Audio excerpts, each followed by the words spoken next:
बहरहाल दोस्तों, बहुत अच्छा आप लोग सुन रहे हैं।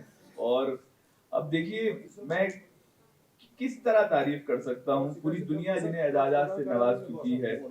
और जैसा मैंने कहा कि शायरी को घरों तक पहुँचाने वाले, शायरी के ज़रिए हमारी तरबियत करने वाले पद्म श्री प्रोफेसर अशोक चक्रधर साहब का जोरदार तालियों के साथ इस्तकबाल कीजिए।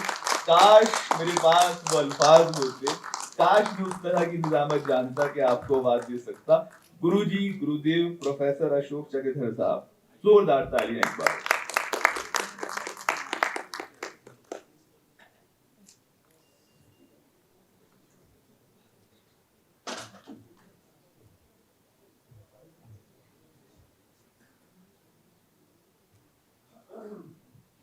सबसे पहले तो मैं अपने श्रीनगर आने पर खुद को धन्यवाद देता हूँ, क्योंकि ऐसा हो रहा था कि मैं नहीं भी आऊँ,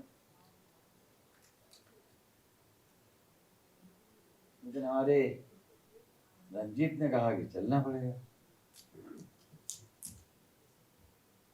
तो मैं बहुत खुशकिस्मत अपने आप को मानता हूँ जो मोहब्बत यहाँ पाई है।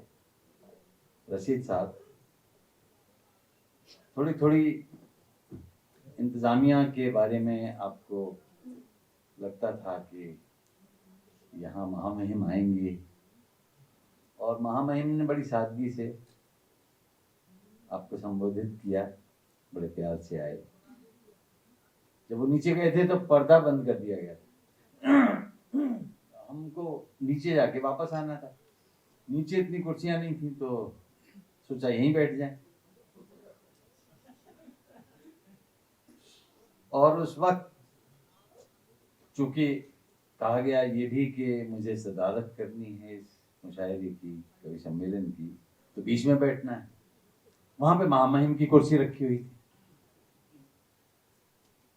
तो मैं बैठने को हुआ, लेकिन मुझे कुछ अंदर से छुआ कि महामहिम की कुर्सी तो महामहिम बैठे, क्योंकि उनको बहुत काम करने हैं यहाँ पे। मैंने एक कुर्सी और एक निकाल के दो फंसा दी, जिसमें एक पे शाद साहब फंस गए और एक पे मैं बैठ गया। अब मुझे लगा कि माहौल अच्छा शायराना हो गया है, और उन्होंने जितनी देर रहे बहुत प्यार से सुना और बहुत अच्छा बोले। आज यहाँ हिना बैठी हुई है, हिना माने श्रीमती कुंवर रंजीत सिंह चौहान। इसको जब भी स्टेज पे लाने की कोशिश करो पीछे पहुंच जाती है, गायब हो जाती है। अभी भी गायब थी, अचानक ये आ गई। और इसने बड़ी प्यारी सी बात आज मुझसे कही कि मैं आपको मानती तो थी और जानती भी थी, लेकिन मैं आपकी फैन बहुत पुरानी हूँ, ये मुझे आज पता लगा जब मैं 5th स्टैंडर्ड में पढ़ती थी।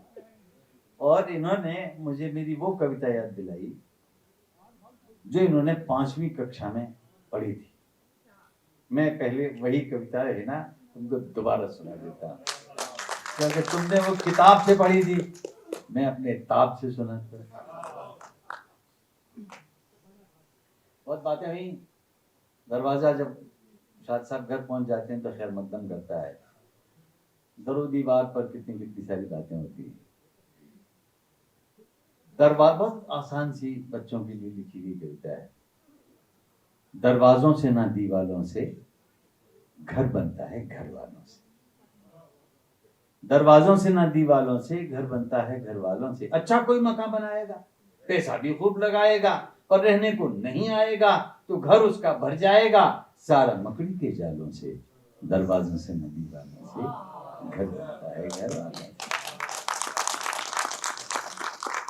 घर में जब कोई ना हो, मैंने काफी खाली घर देखे हैं, घर में जब कोई ना होता है, दादी है और न पोता है, घर अपने नैन में होता है, भीतर ही भीतर रोता है, घर हंसता बाल गोपालों से।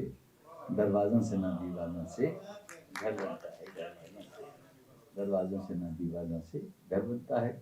और रहे भी मगर लड़ाई हो, भाई का दुश्मन भाई हो, ननदी से तनी भौजाई हो, ऐसे में तो राम दुहाई हो। घर घिरा रहेगा सवालों से, दरवाजों से ना दीवालों से घर बनता है घर वालों से। और इसका अंतिम है कि अगर प्रेम का ईंट और गारा हो, अगर प्रेम का ईंट और गारा हो, हर नींव में भाईचारा हो, कंधों को छतों का सहारा हो, दिल खिड़की में उजियारा हो, घर गिरे नहीं भूचालों से, दरवाजों से न दीवारों से, घर बनता है घर बनता है। कहना देखो मुझे याद भी है, मैंने सुना भी है, और चूंकि कुछ और भी बाद में होना है, हालांकि समापन समारोह हो चुका है, समापन समारोह के बाद जो समारोह होता है वो बेतकल्लुफ होता है और बड़ा आरामदायी होता है कि हम अब इत्मीनान से बात कर सकते हैं। देखिए क्या हुआ साहब कि जब लॉकडाउन हुआ था, पेंडेमिक में, तो आपको याद होंगे दिन, हम भूल भी जाते हैं बड़ी जल्दी जब सुकून में आ जाते हैं तो। लेकिन एक दिन का लॉकडाउन, सब गांव कस्बे टाउन सब बंद, गली बंद, गलियारे बंद, मोड़ बंद, गली गलियारे मोड़ कहां चले गए 135 करोड़, सब गायब हो गए। ऐसा नजारा था, मुझे नहीं मालूम क्या कश्मीर में कैसा नजारा था, ऐसा ही था। लेकिन एक चीज थी कि मनुष्य तो सन्न था, इंसान, लेकिन कुदरत प्रसन्न थी, नेचर प्रसन्न थी। आपके यहाँ तो हमेशा रहती है, बड़ी ईर्ष्या होती है आपसे। हर मौसम कश्मीर का, तभी तो जन्नत है। अगर तुर्की बदस्ता बदले मारा बखाले हिंदू बख्शत समर्थन दो बुखारा, ये सब न्यौछावर किए जा चुके हैं शायरों द्वारा कश्मीर के नाम पर और कश्मीर के लिए। तो साहब एक, मैं गजल का शायर हूं नहीं, आपने देख लिया होगा इतनी देर में, लेकिन मैं अपने मिजाज का मस्तमौला सा कुछ हूं। तो एक शेर सी हो गई, कुछ शेर सा हुआ उसी दौरान जब नेचर इतनी खुश सब जगह दिखाई दे रही थी, जब जो तारे हमें दिन में दिखाई देते थे गर्द और गर्दिश के मारे, वो रात में दिखाई देते थे सारे के सारे, ऐसा था। तो हमें ये लगा कि कुदरत हमारे सहारे नहीं है, हम हैं कुदरत के सहारे। तो एक गजल में जो मतला होता है, पहला शेर, वो आमद का कहा जाता है, वो कुदरतन आता है, उतरता है कहा जाता है। बाकी मैं समझता हूँ बरामद के होते हैं, बाकी इकट्ठा किए जाते हैं। इतने इकट्ठा हो जाते हैं, अब काफिया खुला हुआ है तो लिखे जा लिखे जा लिखे जा। तब गजल भी कहती है कि मतला ठीक था, अब मतला बहुत हो गया। तो मैंने गजल नुमा कुछ हुआ, और इसमें नेचर हमसे कुछ लेती ही नहीं है, हमें इतना देती है इतना देती है, किसी काम का कोई मुआवजा नहीं लेती। तब एक शेर हुआ कि बीज के अंदर, तो ये सारी नेचर के बारे में, नेचर के क्या क्या मुआवजे हो सकते थे जो उसने नहीं लिए।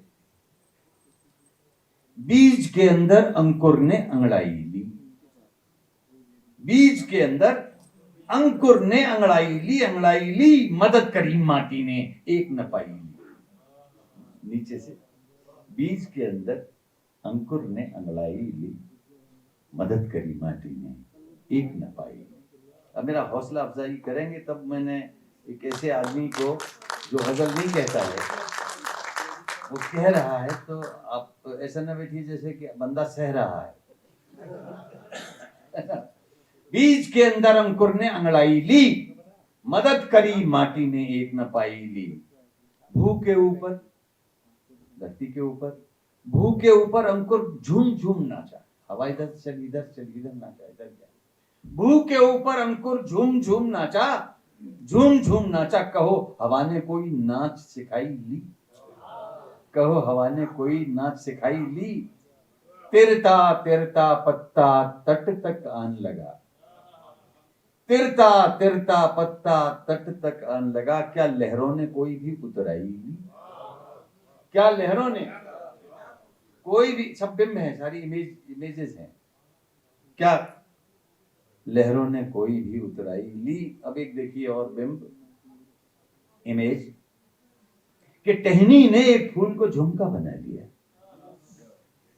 टहनी ने एक फूल को झुमका बना लिया, झुमका बना लिया। क्या क्या टहनी ने कुछ गहना गढ़वाई ली? क्या टहनी ने कुछ गहना गढ़वाई ली और कलिका खिलकर फूल बनी? सबने देखा, सबने देखा, आपने देखा, इसने देखा, उसने देखा। कलिका खिलकर फूल बनी, सबने देखा। क्या कलिका ने कोई मुंह दिखलाई ली? क्या कलिका ने कोई मुंह दिखलाई ली? और भ्रमर कली में बंद रहा रजनी भर को, रात भर के लिए भ्रमर कली में बंद रहा रजनी भर को, कमल नाल ने क्या कोई पकड़ाई ली? अब बिहार के बारे में मालूम हो ना, पकड़ लेते जो IAS होने वाले होते हैं उनका जबरिया कर देते हैं कुछ, पर यहाँ तो नहीं किया किसी ने, तो पकड़ के बंद नहीं रखा। अच्छा, एक और इमेज देखिए कि फूलों से भर गई धरित्री की गोदी। फूलों से भर गई धरित्री की गोदी, फूलों से भर गई धरित्री की गोदी। अमलतास ने कोई गोद भराई ली? अमलतास ने कोई गोद भराई ली। और देखिए ये काम अब बच्चे न जानते होंगे कि क्या इसको, उसके मुआवजे को कहा जाता था कि युगों युगों तक टप टप गिरी शिलाओं पर, युगों युगों तक टप टप गिरी शिलाओं पर, क्या बूंदों ने कोई सिल्क उठवाई ली? युगों युगों तक टप टप गिरी शिलाओं पर, क्या बूंदों ने कोई सिल्क उठवाई ली? अब कुछ बरामद के से शेर हैं कि धूप हवा और जल से फसलें लहराई, क्या मौसम ने कोई आध बटाई ली? रंग बिरंगे फूल खिल उठे घाटी में, क्या कुदरत ने कोई भी रंगवाई ली? और इस पे तवज्जो चाहूंगा कि कार्बन डाइऑक्साइड पी ऑक्सीजन दी, क्या पेड़ों ने कोई नाक भराई ली? कार्बन डाइऑक्साइड पी ऑक्सीजन दी, क्या पेड़ों ने कोई नाक भराई ली? वृक्ष साफ हैं, दूर तलक हरियाली है, पर बादल ने क्या इनसे धुलवाई ली? अमर बेल को ढोता रहा बबूल सदा, कभी भूल से भी क्या कोई धुलाई ली? पानी पर बादल ने खूब सवारी की, पर बादल ने क्या कोई ठहराई ली? गेंडे पर एक चिड़िया ने चड्डू खाई। ये मेरी औकात का शेर है, जिस तरह के अल्फाज में इस्तेमाल करता हूँ। गेंडे पर एक चिड़िया ने चड्डू खाई, क्या गेंडे ने कोई सैर कराई ली? और अभी आया था एक जिक्र कि बहा ले गई तट का सब मेला मलबा, बहा ले गई तट का सब मेला मलबा, क्या नदियां ने कचरे की उठवाई ली? क्या नदियां ने कचरे की उठवाई ली?